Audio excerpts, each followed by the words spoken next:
অনেক ভাইরা কয় কবরের মধ্যে নবীজি আসবে, এটা সম্ভব না, বরং নবীজির ছবি কবরে দেখানো হবে। আচ্ছা আপনারা বলেন, আল্লাহ রসুলের কি ছবি আছে?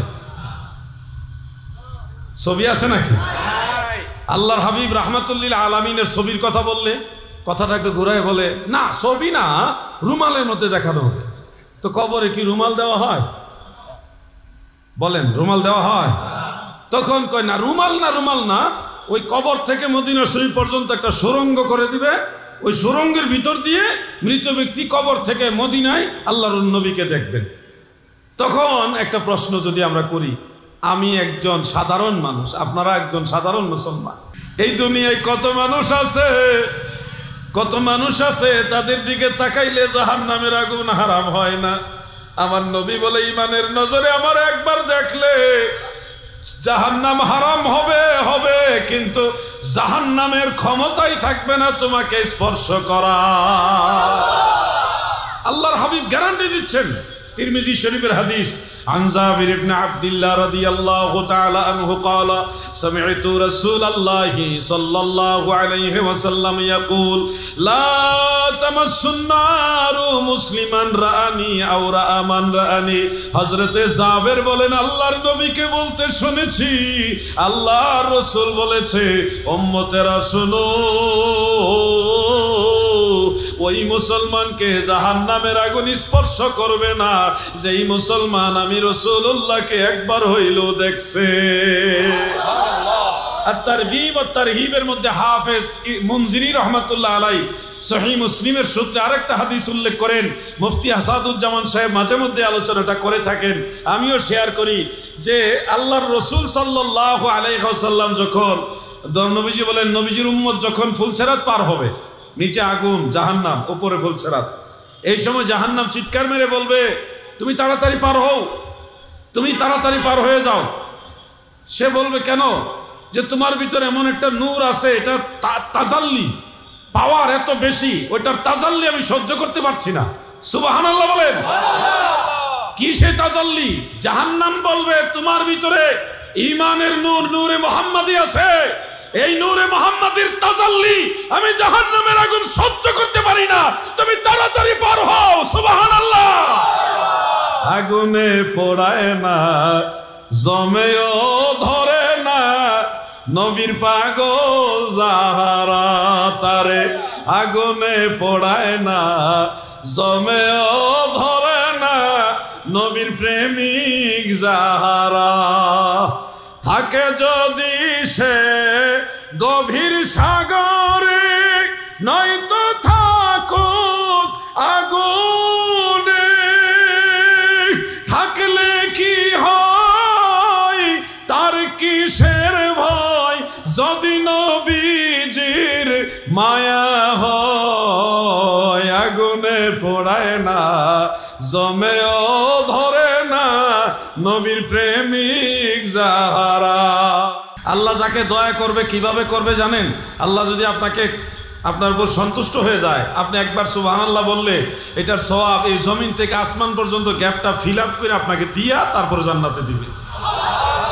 কেন? আপনি আখিরি নবীর উম্মত, রাহমাতুল্লিল আলামিন নবীর উম্মত। ওই নবীর ইজ্জতের কারণে আল্লাহ যদি আপনাকে দেয় তাহলে এইভাবেই দিবে, এইভাবেই দিবে। আপনি ফজরের নামাজের 2 রাকাত সুন্নত পড়ছেন, এটার ফজিলত আল্লাহ তাআলা কেমন দিবে? দয়াল নবীজি বলেন, রাকাতাল ফজরে খায়রুম মিনাদ দুনিয়া ওয়া মা ফিহা। ফজরের 2 রাকাত সুন্নতের মর্যাদা, এই দুনিয়াতে যত ধন রত্ন আছে, গোল্ড আছে, ডায়মন্ড আছে, যত অর্থ আছে, সম্পদ আছে, সব যদি আল্লাহ এক পাল্লায় রাখে, ফজরের সুন্নতের দাম আল্লাহর কাছে আরো বেশি হবে। সুবহানাল্লাহ, সুবহানাল্লাহ। এইভাবে আল্লাহ দেন। কেন দেন? আখিরি নবীর ইজ্জতের কারণে। আপনি যে এই যে ওয়াজ মাহফিলে বসে আছেন, 1 ঘন্টা 1.5 ঘন্টা আলোচনা শুনবেন, তো এই সময়টা আল্লাহ কিভাবে মূল্যায়ন করবেন? আল্লাহ তাআলার দরবার আপনার কি ফায়দা হবে এইটুকু বসে থেকে? এই যে কথা শুনতেছেন, আমল হয়তো করতেও পারেন, নাও করতে পারেন। আমল তো সবার কপালে নাই, আল্লাহ যাদের কবুল করবে তারা আমল করবে। আমরা আশাবাদী সবাই আমল করবেন, কিন্তু আমল যদি নাও করেন এই সময়টা আপনার বিফলে যাবে না। কিভাবে মূল্যায়ন হবে? মিশকাত শরীফের বাবুল ইলমের মধ্যে হাদিস শরীফ উল্লেখ। আমাদের মেহমান নাকি ভাইজান গেস্ট আসছে, ওনাকে একটা চেয়ার দেন। হ্যাঁ বসেন বসেন। ওয়ালাইকুম সালাম ওয়া রাহমাতুল্লাহি ওয়া বারাকাতুহু। আল্লাহু আকবার। যাক, আমি ওনাকে শুকরিয়া জানাই। তো বসেন, রাস্তার পাশে মাহফিল, আমাদের সবার মনোযোগটা খুব ভালোভাবে মনোযোগী হতে হবে ইনশাআল্লাহ, নাকি বলেন আপনারা? আল্লাহ পাক আমাদের কবুল করুক, বলেন আমিন। এই যে বসে থাকে, আমল করলে তো লাভের উপরে লাভ, যদি আমল নাও করেন এই সময়টা একবার বিফলে যাবে না। আমি বলছি না যে আমল করেন না, আমল তো অবশ্যই করতে হবে। এখান থেকে শিক্ষা নিবেন, দীক্ষা নিবেন, আমল করবেন। কিন্তু আমল করার আগেও যে এই মাহফিলে বসে থাকবেন, এটা আল্লাহর দরবারে কিভাবে মূল্যায়ন হবে? মিশকাত শরীফের বাবুল ইলমের মধ্যে একখানা হাদিস শরীফ উল্লেখ, হযরত আব্দুল্লাহ ইবনে আব্বাস রাদিয়াল্লাহু আনহুমা তিনি বর্ণনা করেছেন যে তাদারুসুল ইলমি সাআতান খায়রুম মিন ইহইয়াইহা। রাতের সামান্য সময় কেউ যদি কোরআন হাদিসের দর্শ নেয়, আলোচনা শুনে আবার দর্শ দেয়, এই সময়টা সারা রাত দাঁড়িয়ে নফল নামাজ পড়ার চেয়ে আরো বেশি সওয়াব হবে। রাঙ্গনিয়ার নবীর প্রেমিকারা শোনো, আখির নবীর উম্মত হওয়ার কারণে মহান ইজ্জত আপনারা পাইছেন। যদি নূহ নবীর উম্মত হইতেন এটা পাইতেন না।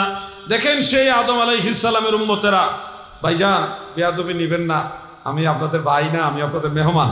সেই হিসাবে অনুরোধ করি, যারা সামনে বসছেন এইভাবে ইশারা ওইভাবে কথা বললে তখন আমার বা স্টেজের মন মানসিকতাটা এটা নষ্ট হবে, আপনাদের সহযোগিতা লাগবে। নাকি বেজার হইলেন আপনারা? ওয়াজ কম শুনেন কিন্তু মনোযোগ দিয়ে শুনেন। আখির নবীর উম্মত হওয়ার কারণে কত দিকে লাভবান হয়েছে এটার কোনো কুল কিনারা নাই। সেই আদম আলাইহিস সালামের উম্মতেরা এখনো কবরে, মুসা আলাইহিস সালামের উম্মতেরা এখনো কবর জগতে, নূহ নবীর উম্মতেরা এখনো কবর জগতে, ইব্রাহিম নবী, ইদ্রিস নবী, আইয়ুব নবী, ইউসুফ নবী, সব নবীর উম্মতেরা এখনো কবর জগতে। আমরা দুনিয়াতে আসছি সব নবীর উম্মতের শেষে, দুনিয়াতে সব নবীর উম্মতের শেষে মারা যাব, কিন্তু হাসরের ময়দানে সব নবীর উম্মতদেরকে ওয়েটিংয়ে রেখে, দাঁড় করিয়ে রেখে সবার আগে আল্লাহ উম্মতে মুহাম্মাদিকে জান্নাতে দিবে। বিষয়টা বুঝতে পারছেন না আপনারা? দুনিয়াতে পাঠাইছে সবার শেষে, কিন্তু জান্নাতে দিবে সবার আগে। এটা কি নরমাল না স্পেশাল? তাহলে আল্লাহ তাআলা আপনাদেরকে স্পেশাল উম্মত বানাইছেন। কেন বানাইছেন? আখির নবীর উম্মত হওয়ার কারণেই তো বানাইছেন। তো যেই নবীর কারণে এই মহান সম্মান পাইবেন, এই নবীকে ভালোবাসার দরকার আছে কিনা ভাই? সেই নবীর ভালোবাসার জন্যে আমাদের কিছু করণীয় আছে, এগুলি আমাদের করতে হবে। প্রিয় ভাই আমার, বন্ধুরা, আমি ধারাবাহিক এই কথাগুলি বলবো। জীবন তো চলে যাচ্ছে, থেমে থাকে না, সময় কারোর জন্য অপেক্ষা করে না। এই দুনিয়াতে আমার আপনার মতো বহু মানুষ আল্লাহ পাঠিয়েছিলেন, তারা আজকে নাই। খুব বেশি দিন দূরে না, আজ থেকে 100 বছর পরে এখানে যারা আছে আমরা কেউ থাকবো না, নতুন মানুষ আসবে। আমরা আমাদের 3 পুরুষ পর্যন্ত চেনা জানা রাখি। আমি আমার বাবা চিনি, দাদা চিনি, দাদার বাবা সম্পর্কে আমার ধারণা তেমন নাই। তো আপনাকেও আপনার ছেলে চিনবে, নাতি চিনবে, নাতির সন্তানেরা চিনবে কিনা সন্দেহ আছে। তা আমাদের পরিচিতিটা হলো 3 পুরুষ, বড় জোরে 4 পুরুষ, বড় জোরে 4 পুরুষ। এখন আপনারা দেখেন, আপনার নিজের পরিচয়, আপনার নিজের যারা অধস্তন, যারা বংশধর আসবে, তারাই আপনাকে চিনবে না, একটা সময় আসবে। বাইরের মানুষ চিনবে তো এটা পরের কথা, আপনার নিজের আওলাদ যারা আসবে তারাই আপনাকে চিনবে না। তার মানে বোঝা যাচ্ছে এখানে একটা নির্দিষ্ট সময়ে আসা যাওয়া চলছে। এই আসা যাওয়াটা নিজে নিজে হচ্ছে না আল্লাহ করাচ্ছে? আল্লাহ করাচ্ছে। এই জন্য সে আল্লাহর একটা নির্দিষ্ট উদ্দেশ্য আছে। কেন আপনাকে আল্লাহ দুনিয়াতে পাঠাইলেন, একটা কারণ আছে। এই কারণটা কোরআনুল কারীমের মধ্যে আল্লাহ তাআলা এইভাবে বলেছেন, ওয়ামা খালাকতুল জিন্না ওয়াল ইনসা ইল্লা লিয়াবুদুন। আমার আল্লাহ বলেন, মানুষ এবং জিন এই 2টা জাতি আমি আল্লাহ আমার ইবাদতের জন্য বানিয়েছি, তৈরি করেছি। ইবাদত মানেই শুধু আমল না, আমল বাহ্যিক যেটা এটাই ইবাদত না, ইবাদতের একটা মূল নির্যাস আছে। সেই ইবাদতটা কি, এটার একটা ব্যাখ্যা পাওয়া যায় সহিহ বুখারীতে। শুধু নামাজ পড়লেই যেটা ইবাদত হয়ে যাচ্ছে তা না, এখানে কিছু কথা আছে। বুখারী শরীফের মধ্যে হাদিসে জিবরিল নামক একটা হাদিস শরীফ রয়েছে, অনেক লম্বা হাদিস শরীফ। হযরতে জিবরিল ফেরেশতা নবীজির কাছে এসে নবীজির হাঁটু মুবারকের সাথে হাঁটু লাগিয়ে ঘেঁষে বসলেন। বসে নবীজিকে 3টা প্রশ্ন করেছিলেন। এর 3 নম্বর প্রশ্নটা ছিল যে ইহসান কাকে বলে। দয়াল নবীজি তখন বলেছিলেন, ইহসান হলো আন তা'বুদাল্লাহা কাআন্নাকা তারাহু ফাইন লাম তাকুন তারাহু ফাইন্নাহু ইয়ারাক। এমন ভাবে আল্লাহর বন্দেগী করো যেন তাকে দেখতেছো, যদি তাকে নাও দেখো ধ্যান রাখো, বিশ্বাস রাখো তিনি তোমাকে দেখতেছেন। তো আপনি যখন নামাজ আদায় করবেন, এই নামাজের মধ্যে যখন আপনার ধ্যান থাকবে যে আল্লাহ আমাকে দেখতেছে, আর যাদের অন্তর্চক্ষু আছে আল্লাহকে দেখার মতো, অনেক মুমিন বান্দা আছে আল্লাহকে দেখতে পারে, এই বিশ্বাস আছে কিনা?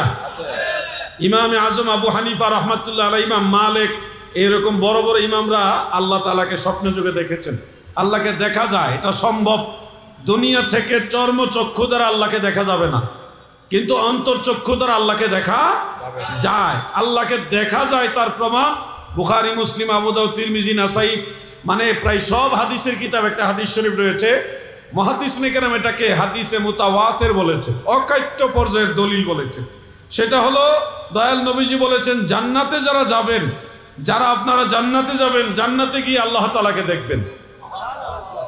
জান্নাতে যদি আল্লাহ দেখা যায় তাহলে বোঝা যায় আল্লাহকে দেখা যায়।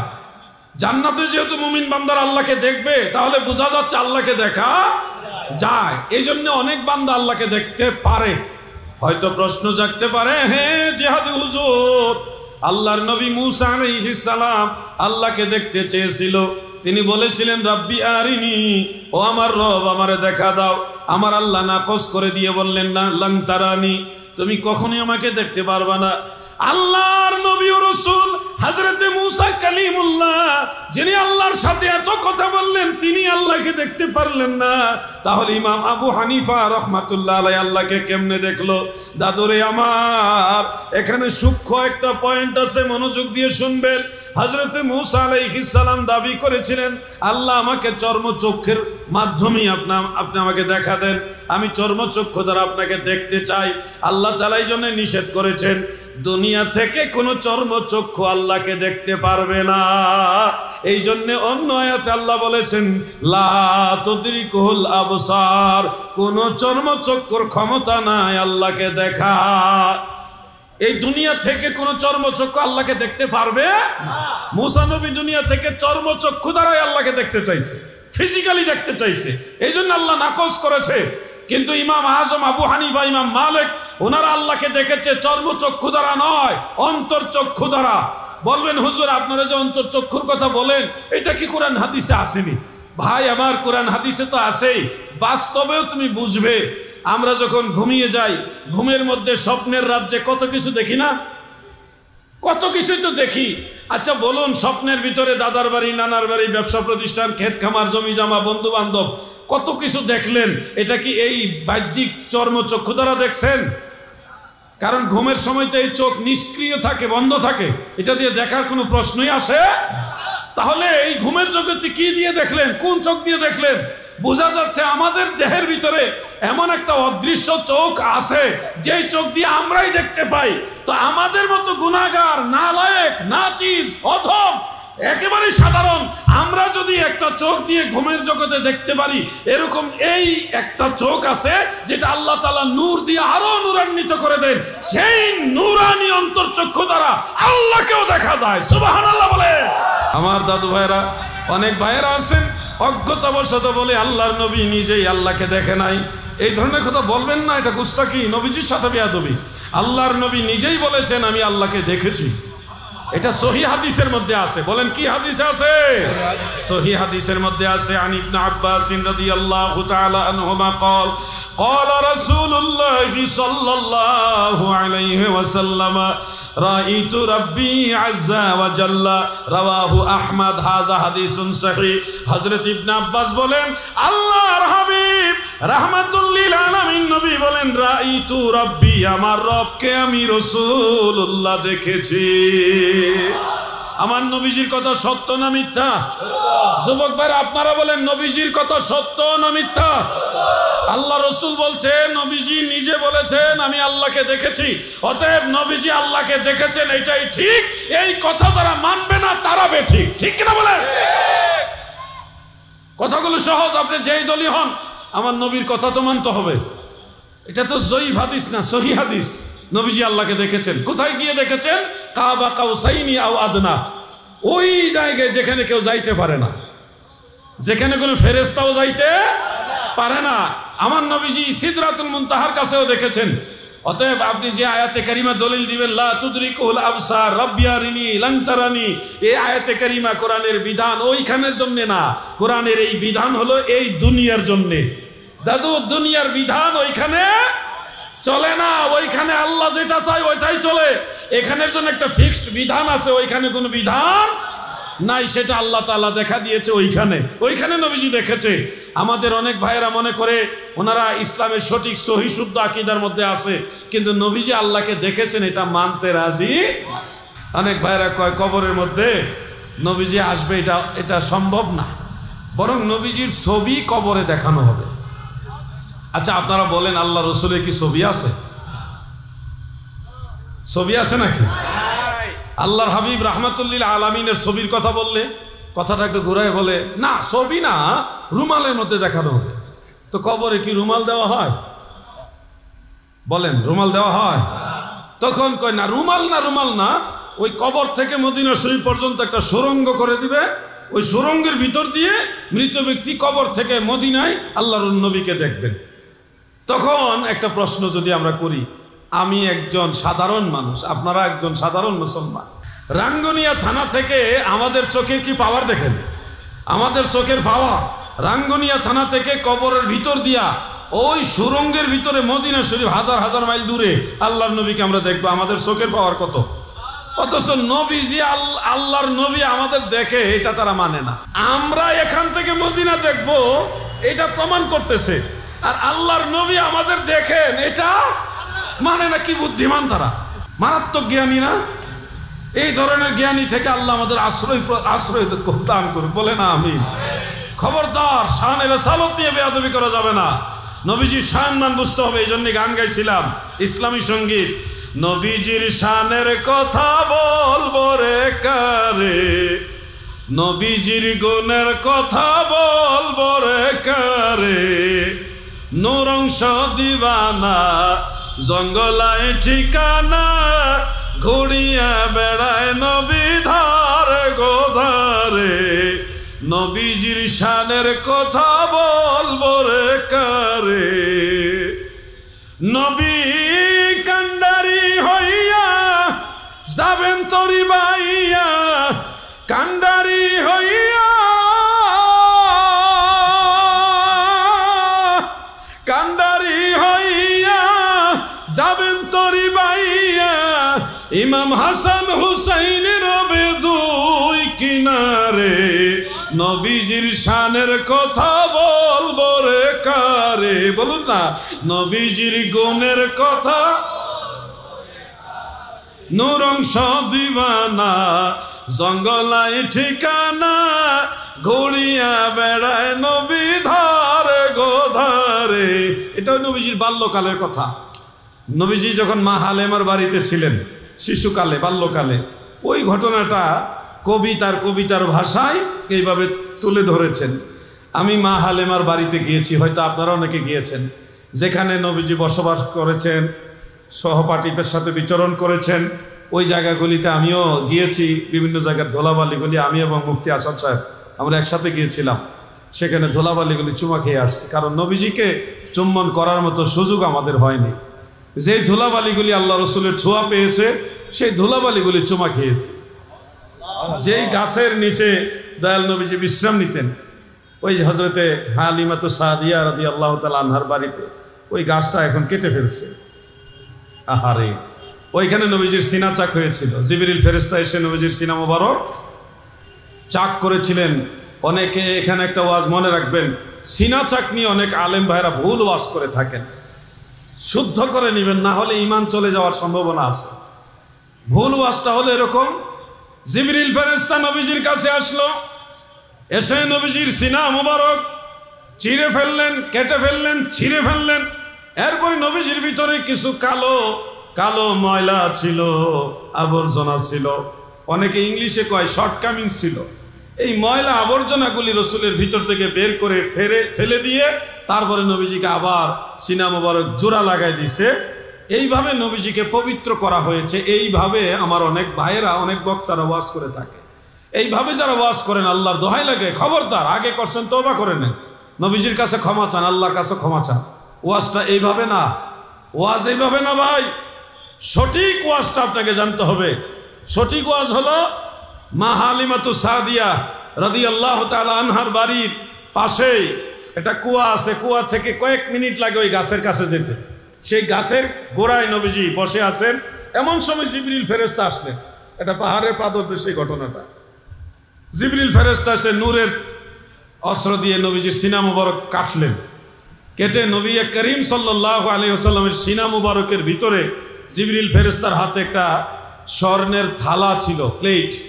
সেই থালার ভিতরে নূর ছিল। এই নূর নবীজির সিনা মুবারকের ভিতরে ঢুকাইছেন। এটাকে বলা হয় নূরুন আলা নূর, নূরের উপরে আবার নূর দিয়েছেন। দেওয়ার পরে শোনেন, আমার নবীজি তো রাহমাতুল লিল আলামিন, সমগ্র সৃষ্টি জগতের রহমত। তাহলে এই সৃষ্টি জগতের ভিতরে তো ইবলিস শয়তানও আছে, আছে না? শয়তান তো সৃষ্টির ভিতরেরই একটা অংশ। তো সবার জন্য নবীজি রহমত।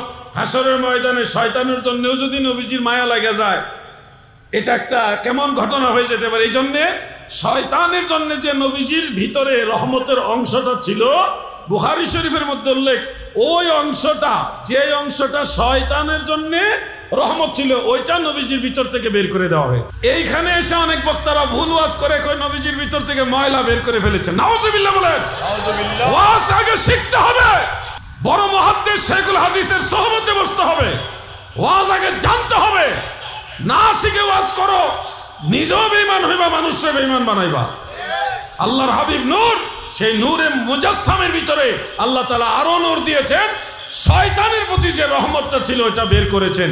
আর সব মানুষে আমার দয়ার নবীজির দয়ার নজরে থাকবে। আমিন বলেন। রহমাতাল লিল আলামিন, আপনি উম্মতের জামিন, গুনাহগার উম্মতের আপনজন। আল্লাহর নবী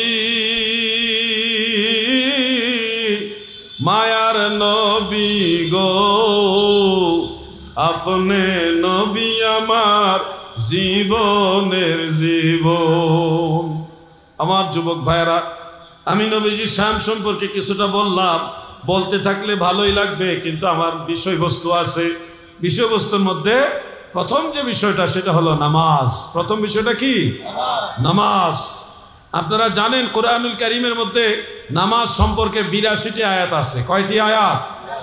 আকিমুস সালাহ। বিভিন্ন আলফাজে আল্লাহ তাআলা নামাজ কায়েম করে কথাটা বয়ান করেছেন। নামাজ প্রতিষ্ঠা করো। অনেক ভাইরা বলে আল্লাহ নামাজ কায়েম করতে কইছে, পড়তে কইছে না। আল্লাহ নামাজ কায়েম করতে বলেছে, আল্লাহ তাআলা নামাজ পড়তে বলেনি।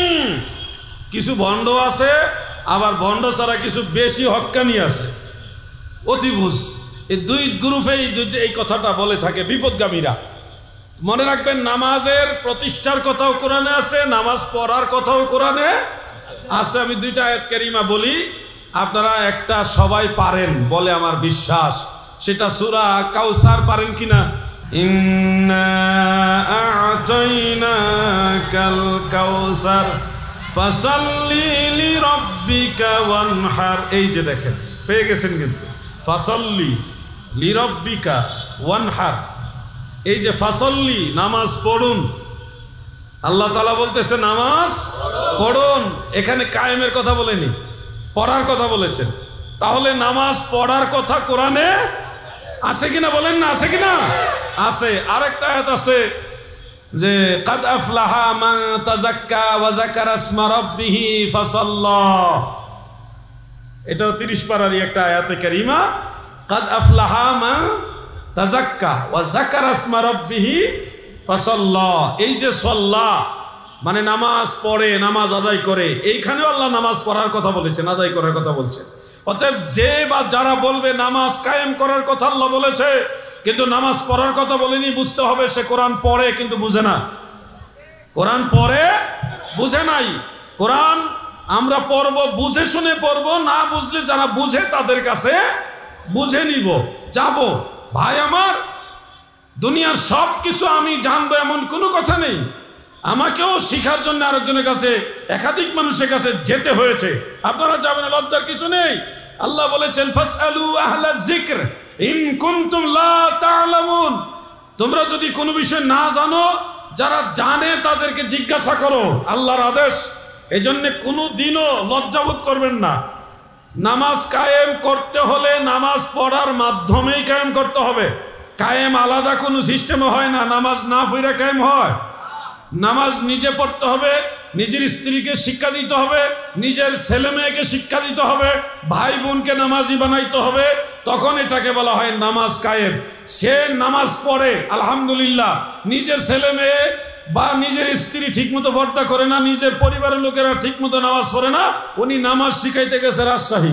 ওইটা আল্লাহ বলেনি। আল্লাহ বলছে কু আনফুসাকুম ওয়া আহলিকুম নার, আগে নিজে জাহান্নাম থেকে বাঁচো, এরপরে নিজের আহলে বাইত যারা আহাল বর্গ যারা আছে তাদেরকে জাহান্নাম থেকে বাঁচাও। আগে নিজের পরিবারের লোককে নামাজি বানাও। নিজের স্ত্রী পর্দা করে না, উনি গেছে রংপুরে মানুষকে নামাজ শিখাইতে। এটা ইসলাম না। আগে নিজের এলাকা ঠিক করতে হবে, এটা আমাদের মূল দায়িত্ব। এটা আমার নিজের এরিয়া। আমি এখানে এসেছি সেই ঢাকা নারায়ণগঞ্জ থেকে, এখানে এসে ওয়াজ করে আমার জন্য ফরজ না, আমার জন্য এটা নফল। এটা আমার জন্য কি নফল। আর সামগ্রিক দৃষ্টিতে এটা ফরজে কিফায়া আলেমদের জন্য। যে কোনো একজন আলেম দ্বীনের দাওয়াত দিলে ওই এটা আদায় হয়ে যাবে, আমার জন্য এটা আর লাজেম হবে না। তো আমি এখানে আসছি নফল, কিন্তু আমার এলাকার মানুষের জন্যে, আমার প্রতিবেশীদের জন্য, আমার জন্য এটা নফল থাকবে না, ওইটার জন্য স্পেশাল হুকুম আছে। এই জন্যে ভাই সঠিক ইসলামটা আপনাকে বুঝতে হবে। না বুঝে অযথাই ফিতনা তৈরি করা যাবে। নামাজের ক্ষেত্রে গুরুত্বপূর্ণ কিছু মাসআলা রয়েছে, সেই মাসআলাগুলি আমরা অনেক ক্ষেত্রে ভুল করে ফেলি, যার কারণে নামাজ পড়ার পরেও আমাদের নামাজ হয় না।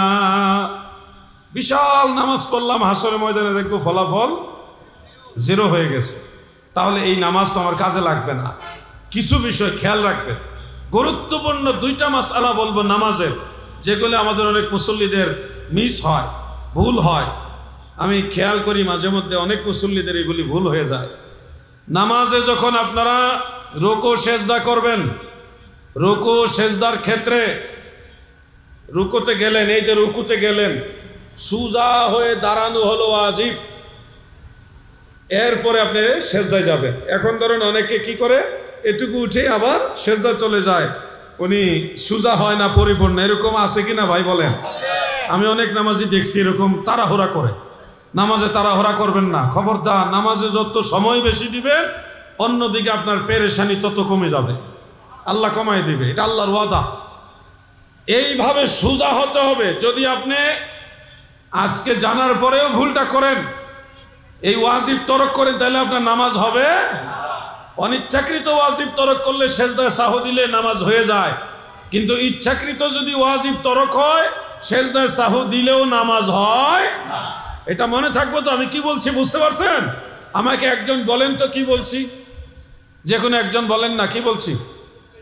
রুকু থেকে সোজা হয়ে দাঁড়ানো ওয়াজিব, বলেন। রুকু থেকে সোজা হয়ে দাঁড়ানো ওয়াজিব। পিছনে বেরো, বুঝতে পারছেন?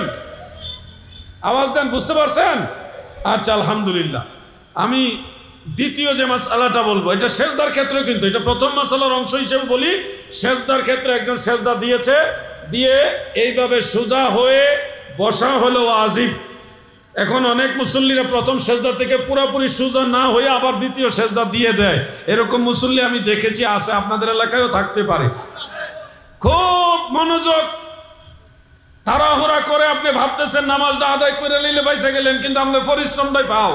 যদি ঠিক মতো নামাজটা আদায় না করেন, 2 সেজদার মাঝখানে আপনি যদি পুরোপুরি সোজা না হয়ে দ্বিতীয় সেজদা দিয়ে দেন, তাহলে আপনার ওয়াজিব তরক হওয়ার কারণে আর নামাজ হবে। আজকে জানলেন, জানার পরে এখন থেকে আর এই ভুল করা চলবে না। যদি এর পরেও ভুল করেন, তাহলে তো আর আপনাকে আর বোঝায় লাভ হইল না। আজকের পর থেকে আমরা 2 সেজদার মাঝখানে সোজা হয়ে বসবো কিনা বলেন? এই ছোট ভাই, এই মনোযোগ দাও। এই মনোযোগের বিষয় নিয়ে আজকে ফেসবুকে বড় কিয়ামত চলতেছে। মাহফিলে শ্রোতাদের মনোযোগের পক্ষে আমি একটা বক্তব্য দিছিলাম যে কিছু কিছু বক্তা আছে, তারা মাহফিলে ওয়াজ করলে শ্রোতারা তারা ওয়াজ শোনার চেয়ে বেশি হট্টগোল করে, হাউকাউ করে বেশি। তারা একটু কমেডিয়ান সিস্টেমে কথা বললে খুশি হয়। তো শ্রোতাদের ইসলাহের নিয়তে শ্রোতারা যেন আর একটু আদবী হয়, মনোযোগী হয়, এই জন্য আমি একটা বক্তব্য দিছিলাম যে কিছু কিছু বক্তা আছে তাদের সাথে মাহফিল করলে সেই মাহফিলগুলোতে শ্রোতারা, মানে আমরা যখন ওয়াজ করি আর আমাদের ওয়াজ যে একটা কথা, যেমন আজকে কত আদবের সাথে আপনার কথা শুনতেছেন, কথা মিস হয়ে যায় কিনা এই জন্য নড়াচড়াও ঠিক মতো করতেছেন না, কতটা আদব আপনাদের ভিতরে। আর কিছু আছে মাহফিল বেশি ভাইরাল বক্তা আসার কারণে এক্সট্রা কিছু মুসল্লি আসে, মুসল্লি না শ্রোতা আসে, এরা এসে হাউ কাউ চিল্লা বল্লা ওইদিকে তাকায় ওইদিকে তাকায়, এদের কারণে আর আমরা কোরআন হাদিসের কথা তাদের বুঝাইতে পারি না, মাহফিলের পরিবেশটাই নষ্ট হয়ে যায়। তো এই যে আমি একটা নসিহতমূলক একটি দিলাম যে শ্রোতাদের আকর্ষণ, মনোযোগ, আদব এটা যেন বাড়ে, এটা নিয়ে চলতেছে হাউকাউ। ওরে হাউকাউ কারে কয়? মানে আমি যে বলছি এরা হাউকাউ গ্রুপ, এটা বাস্তবে তারা ফেসবুকেও প্রমাণ করছে আমরা হাউকাউ গ্রুপ। আমি চেয়েছি তারা সংশোধন হোক, মাহফিলে গেলে মনোযোগ দিয়ে কথা শুনুক, আমল করুক। আমার একেবারে 50,000 শ্রোতা দরকার না, আমার 100 জন শ্রোতা হলে এনাফ। আমি 100 জনকে বুঝাবো, তারা বুঝবে, ধর্ম জানবে, শিখবে, নিজেরা আমল করবে, অন্য মানুষকে আমল শিখাবে। এই 100 জনই আমার কাজে লাগবে। আমি 10,000 20,000 মানুষ নিয়ে বসলাম, ওয়াজে যখন আমি কমেডি সিস্টেমে ওয়াজ করলাম, সবাই ঠিক ঠিক আরে খুশিরে আনন্দেরে, কিন্তু ফজরের নামাজে নাই। তো এই যে ওয়াজগুলি আমরা করি, ওয়াজের তাসির হয় না কেন? আমাদের দৃষ্টিভঙ্গি চেঞ্জ করতে হবে, শ্রোতাদের মনোযোগ আকর্ষণের জন্য, ধর্ম শিক্ষা দেওয়ার জন্য চেষ্টা করতে হবে। দেখেন আমি কতটুকু কথা বলছি, এর মধ্যে কতগুলি বিষয় আপনাদের শিক্ষা দেওয়ার চেষ্টা করছি না? ঈমান আকীদার ব্যাপারে দয়াল নবীজি আল্লাহ তাআলাকে দেখেছেন, এই বিষয়টা আমি দলিল দিয়ে সাবলীল ভাষায়, প্রাঞ্জল ভাষায় আপনাদের বোঝানোর চেষ্টা করছি। প্রত্যেকটা বিষয় দলিল সহকারে আপনাদেরকে একটা মেসেজ দেওয়ার চেষ্টা করছি। মানা না মানা আপনাদের ব্যাপার, কিন্তু চেষ্টা তো আমি করছি। নামাজের ব্যাপারে মাসআলা বলতেছি, এগুলি আপনাদের কাজে লাগবে কিনা বলেন? এখন আমি আপনাদেরকে যদি এগুলি বুঝাইতেই না পারি, তাহলে আমি কেন আসলাম এখানে? আমাকে এত টাকা খরচ করে কেন আনলো? আমি তো 2টা মাসআলা শিক্ষা দেওয়া উচিত, কিছু আমলি কথা বলা উচিত, যেন মানুষের মধ্যে পরিবর্তন আসে। কি কথা ঠিক আছে না? এই জন্য শ্রোতাদের আরো মনোযোগী হতে হবে। বিশেষ করে আমার ছোট ভাইরা, আমার কলিজার টুকরা, এই যে তরুণ বয়সের, কিশোর বয়সের যারা আছো ভাই, তোমাদের জন্য আমাদের মন ভরা, হৃদয় ভরা দোয়া আছে। সবসময় তোমাদের ভবিষ্যতের জন্য দোয়া করি। এখনো কোনো মোনাজাত নাই যে মোনাজাতে তোমাদের জন্য আমরা দোয়া করি না। তোমাদের ভবিষ্যৎ উজ্জ্বলার জন্য দোয়া করি, তোমাদের জন্য স্পেশাল আমাদের অন্তর থেকে দোয়া। কিন্তু আমরা চাই এই মুরব্বীর এক সময় থাকবে না। আগামী বাংলাদেশে, এই বাংলাদেশের যত মসজিদ, মাদ্রাসা, ওয়াজ মাহফিল, মিলাদুন্নবী মাহফিল, মোনাজাত মাহফিল, দোয়া মাহফিল, এই গিয়ারবি শরীফ মাহফিল সব তোমরাই চালাইবা ইনশাআল্লাহ। অতএব তোমরা যদি ধর্মটা ঠিক মতো শিখো, তাহলে আমাদের মুরব্বীদের টেনশন কম থাকবে। আর তোমাদেরকে যদি আমরা ধর্ম না শিখাইয়া কমেডি বলি, হাসি তামাশা করে চলে যাই, তোমরা কতক্ষণ হাউকাউ করে বিরিয়ানি খাইয়া চলে গেলা, এটা তো আমাদের মূল মাকসাদ পূর্ণ হইল না, এটা আমাদের মূল কাজ না। আল্লাহ আমাদের সব ভাইকে ওয়াজ মাহফিলের প্রতি শিক্ষামূলক আলোচনা, ঘটনমূলক আলোচনা, দলিল ভিত্তিক আলোচনা করার তৌফিক দেন, এবং সকল শ্রোতাদেরকে আরো আদবী, আরো মনোযোগী এবং আমলমুখী হওয়ার তৌফিক দেন, বলেন আমিন।